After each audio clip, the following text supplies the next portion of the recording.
Hello guys, welcome to my channel Vworld Vlogs. This is Veni. So చాలా days అయిపోయింది long video పెట్టి daily shorts అయితే పెడతాను. But మంచిగా సపోర్ట్ చేస్తున్నారండి. నిజంగా దానికైతే అందరికీ కూడా ధన్యవాదాలు. ఇలానే సపోర్ట్ చేస్తూ ఉండండి. సో మా మ్యారేజ్ అయిన తర్వాత మా హస్బెండ్ నేను కలిసి ఇంద్రకీలాద్రి అమ్మవారి దగ్గర మెట్ల పూజ చేసుకొని చక్కగా మంచిగా దర్శనం కూడా బాగా జరిగింది. అంత హ్యాపీగానే ఉంది. బట్ చండీయాగం కూడా చేయించుకుందామని చెప్పి మేము చండీయాగం కూడా చేయించుకున్నాము నిన్న వెళ్ళి. సో ఈ చండీయాగం గురించి మీతో డీటెయిల్స్ చెప్దామని ఈ వీడియో చేస్తున్నాను. చాలా మందికి ఏంటంటే చండీయాగం అసలు ఎలా తీసుకోవాలి, టోకెను ఎక్కడ చేయించుకోవాలి, కొండ మీద ఇవన్నీ కూడా చాలా మందికి తెలియట్లా. అండ్ చండీయాగానికి వెళ్ళడం వల్ల యూజ్ ఏంటి? సో ఈ చండీయాగం చేయించుకోవడం వల్ల మనకు ఆర్థికంగా ఏదైనా ఇబ్బందులు ఉన్నా కానీ, నేనైతే ఇది సెకండ్ టైం నేను చేయించుకున్నాను. ఫస్ట్ టైం చేయించుకున్నప్పటికీ ఇప్పటికీ నాకు చాలా అంటే చాలా డిఫరెంట్ తెలుస్తుంది అనమాట. దేవుడు అంటే పిచ్చి అయితే లేదు, నమ్మకం అయితే ఉంది. కాబట్టి నేను టెంపుల్స్కి ఆల్మోస్ట్ నేను చాలా టెంపుల్స్కి తిరుగుతూనే ఉంటాను. మీరు నా యూట్యూబ్ ఛానల్లో కూడా మీరు చూస్తూనే ఉంటారు. ఆల్మోస్ట్ అన్ని టెంపుల్ వ్లాగ్సే ఉంటాయి. సో చండీయాగానికి ఎలా వెళ్ళాలి, టోకెన్ ఎలా తీసుకోవాలి అని కూడా నేను ఈ వీడియోలో చెప్తున్నాను. సో స్కిప్ చేయకుండా చూసేయండి. నా ఛానల్ కనుక సబ్స్క్రైబ్ అయితే ఓకే, అవ్వకపోతే కనుక సబ్స్క్రైబ్ బటన్ నొక్కి పక్కన ఒక బెల్ ఐకాన్ ఉంటుంది, క్లిక్ చేయండి. సో యాగానికి ఎలా వెళ్ళాలి మనం? యాగానికి అయితే ఆడవాళ్ళు అయితే చీర కట్టుకొని వెళ్ళాలి, లేదు మనం పంజాబీ డ్రెస్ వేసుకొని వెళ్ళాలి, కంఫర్టబుల్గా ఉంటుంది అనుకుంటే ఓకే అలానే వెళ్ళొచ్చు. బట్ మగపిల్లలు మాత్రం ఓన్లీ పంచి కట్టుకుని వెళ్ళాలి, ప్యాంట్ వేసుకొని అయితే వెళ్ళకూడదు. సో అక్కడ సాంప్రదాయ దుస్తులు మాత్రమే వేసుకొని వెళ్ళాలి చండీయాగానికి. అండ్ మనం ఈ విజయవాడలో ఉన్న వాళ్ళకైతే కొంచెం తెలుస్తుంది ఇంద్రకీలాద్రి కొండ గురించి. బయట వాళ్ళకి కూడా ఏంటంటే మనం కొండపైకి ఎక్కిన తర్వాత ఆర్జిత సేవా కౌంటర్ అని ఉంటుంది.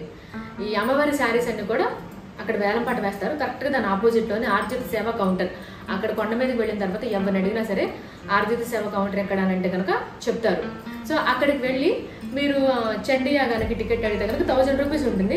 మీకు 1000 రూపీస్ వర్తా అంటే చాలా వర్త్ అండి. దానికి కూడా నేను డీటెయిల్స్ చెప్తున్నాను. మీకు 1000 రూపీస్లోనే ఫస్ట్ దర్శనానికి వెళ్ళిపోమంటారు.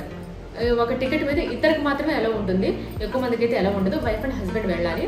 సో ఆ 1000 రూపీస్లోనే ఫస్ట్ మిమ్మల్ని దర్శనానికి పంపిస్తారు. ఒక్కొక్కరికి 300 రూపాయల టికెట్ దర్శనం చొప్పున ఇద్దరు వెళ్ళి రావచ్చు 300 రూపీస్ టికెట్లో. ఏంటి ఈ 1000 రూపీస్ టికెట్తోనే. సో దర్శనానికి వెళ్ళొచ్చిన తర్వాత మనకి శివాలయం ఇప్పుడు కొత్తగా కట్టారు కొండ మీద. సో ఆ శివాలయానికి వెళ్ళే రూట్లోనే మీకు చండీయాగం చేయడానికి యాగశాల అని రాసి ఉండిద్ది. సో అక్కడ ఎవరైనా అడిగినా సరే చెప్తారు. లోపలికి వెళ్ళిపోతే లోపల ఒక్కరికే జరగదనమాట. ఇప్పుడు వైఫ్ అండ్ హస్బెండ్ వాళ్ళిద్దరికీ జరగదు. సో లోపల ఒక 50-30 మెంబర్స్ వరకు ఉంటారు. సో వాళ్ళందరికీ కలిపి ఒకటే యాగశాలలో అందరినీ కూర్చోబెట్టి చేస్తారనమాట. ఎవరికి వాళ్ళకి విడివిడిగా గోత్రనామాలు రాసుకొని మనం తీసుకున్న టోకెన్ ఉంటుంది కదా, ఆ టోకెన్ అక్కడ వాళ్ళు తీసేసుకుంటారు. ముందు యాగానికి వెళ్ళి టెంపుల్లో దర్శనానికి వెళ్ళడానికి అయితే అవ్వదు. ఫస్ట్ దర్శనానికి వెళ్ళాలి. ఈ టికెట్ని చూపిస్తేనే మీరు దర్శనానికి పంపిస్తారు. టికెట్ యాగం దగ్గర తీసేసుకుంటారు కాబట్టి మీరు దర్శనానికి వెళ్ళడానికి అవ్వదు. సో ఫస్ట్ దర్శనం చేసుకున్న తర్వాతే యాగానికి అయితే రావాలి. సో యాగానికి వచ్చిన తర్వాత యాగం ఆల్మోస్ట్ మార్నింగ్ టైం 8:30 కల్లా స్టార్ట్ అవుతుందండి యాగము. 8:30 to 8:45 లోపల యాగం స్టార్ట్ అవుతుంది. ఆల్మోస్ట్ ఒక 1.5 hour వరకు పడుతుంది ఈ యాగానికి. కూర్చోబెట్టి మొత్తం మన గోత్రనామాలు అవన్నీ కూడా చదివి మన సంకల్పం ఏదైతే ఉందో సంకల్పం చెప్పుకోమని చెప్పి యాగం చాలా మంచిగా చేస్తారనమాట. అమ్మవారి దయ ఉంటే అన్నీ ఉన్నట్టే అని నేనైతే బాగా నమ్ముతాను. సో యాగం మొత్తం కంప్లీట్ అయిపోయిన తర్వాత మనకి ఏమేమి ఇస్తారు ఐటమ్స్ నేను అవి కూడా చూపిస్తాను. సో యాగం అయిపోయిన తర్వాత వైఫ్ అండ్ హస్బెండ్ వెళ్తే కనుక కూర్చోబెట్టి ఈ ఆడపిల్లలకైతే జాకెట్ మొక్క పెట్టి అమ్మవారి లడ్డూ ప్రసాదం, మామూలు లడ్డూలు కాదు, మనం అక్కడ విడిగా అమ్ముతారు కదా 15 రూపీస్ లడ్డు. సో అది కాదు, ఇది 100 రూపీస్ లడ్డు. ఇది ఒకటి ఇస్తారు, జాకెట్ మొక్క ఒకటి పెడతారు ఆడపిల్లలకి.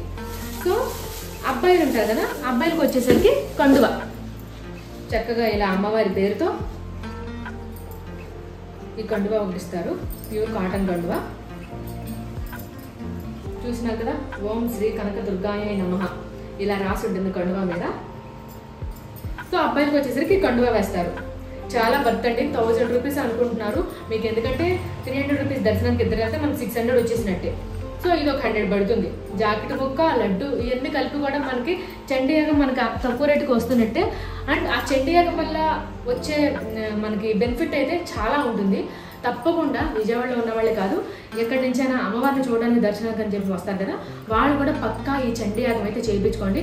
మీకు చాలా అంటే చాలా మంచి జరుగుతుంది. ఎందుకంటే నేనే చూస్తున్నా యాగం అయిన తర్వాత ఎలా ఉంటుంది, డిఫరెంట్గా లైఫ్ ఎలా మారింది అని చెప్పి. చాలా అంటే చాలా బాగుంది. 100% మనశ్శాంతిగా కూడా బతుకుతారనమాట కొంచెం యాగం చేయించుకుంటే. ఇది ఈ చండీయాగానికి సంబంధించిన డీటెయిల్స్. ఏదైనా డౌట్స్ ఉంటే నా కామెంట్ సెక్షన్లో కామెంట్ చేయండి, నేను వాళ్ళకి తప్పకుండా రిప్లై ఇస్తాను. ఓకేనా? ఎటువంటి డౌట్ అయినా నా కామెంట్ సెక్షన్లో కామెంట్ చేయండి. And thank you so much guys. ఇలాంటి ఇన్ఫర్మేషన్స్ అన్ని నా ఛానల్లో వస్తూనే ఉంటాయి. నా ఛానల్ సబ్స్క్రైబ్ అవ్వండి, ఓకేనా? థ్యాంక్ యూ సో మచ్ ఈ వీడియోని లాస్ట్ వరకు చూసినందుకు అందరికీ.